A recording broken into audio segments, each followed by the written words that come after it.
বাংলাদেশ 2011 সাল থেকে ঘুরে বেড়াচ্ছে, কিন্তু বিগত সময়ে আমরা এমনই এক ফ্যাসিবাদী সরকার পেয়েছি যারা শুধু বলে গেছে যে ভারতকে যা দিয়েছি আজীবন মনে রাখবে, কিন্তু ভারত থেকে কিছু আদায় করতে পারেনি।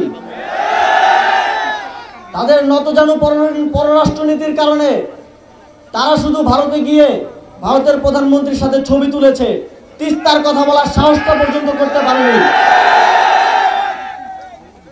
অন্তর্বর্তীকালীন সরকার তার গঠনের পর থেকেই পররাষ্ট্র নীতির ক্ষেত্রে শিরদাঁড়া উঁচু করে দাঁড়িয়েছে এবং তিস্তার চুক্তি বাস্তবায়নে এই অঞ্চলের মানুষের পানির ন্যায্য হিস্সা আদায়ে অন্তর্বর্তীকালীন সরকার মাথা উঁচু করে ভারতের সাথে নেগোশিয়েট করবে এবং প্রয়োজনে আন্তর্জাতিক পানি আইনের ভিত্তিতে আমরা কূটনৈতিক চাপ সৃষ্টি করব যেন ভারত বাধ্য হয় এই চুক্তি স্বাক্ষর করতে। তিস্তায় যে দীর্ঘ চর জেগে উঠেছে এবং চরে যে মানুষ বসবাস করে সেখানে শিক্ষার হার অত্যন্ত কম, কারণ সেই জায়গাগুলোতে কোনো স্কুল নেই, শিক্ষা প্রতিষ্ঠান নেই।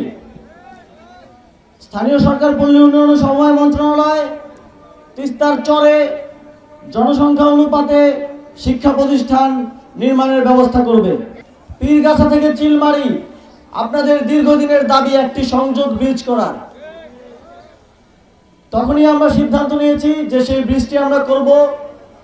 এখন সেই ব্রিজটি করার জন্য ফিজিবিলিটি স্টাডি চলমান রয়েছে।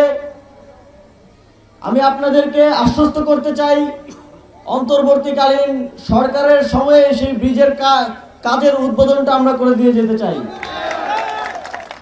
1400 মিটারের একটি চেইনলেস ব্রিজ সেখানে স্থাপিত হলে আপনাদের উত্তরবঙ্গের যোগাযোগ ব্যবস্থার যথেষ্ট উন্নতি হবে বলে আমি বিশ্বাস করি। আমি নিশ্চিত করতে চাই যে অন্তর্বর্তীকালীন সরকারের সময়ে হয়তো আমরা দীর্ঘ 17 বছরের যে বৈষম্য সেটা ঘোচাতে পারবো না, কিন্তু যতটা সম্ভব সর্বোচ্চ আন্তরিকতার সাথে আমরা চেষ্টা করে যাব। এই তিস্তার সংকট চিরতরে নিরসন হবে। তিস্তা আপনাদের জন্য আশীর্বাদ হিসেবে আবির্ভূত হবে।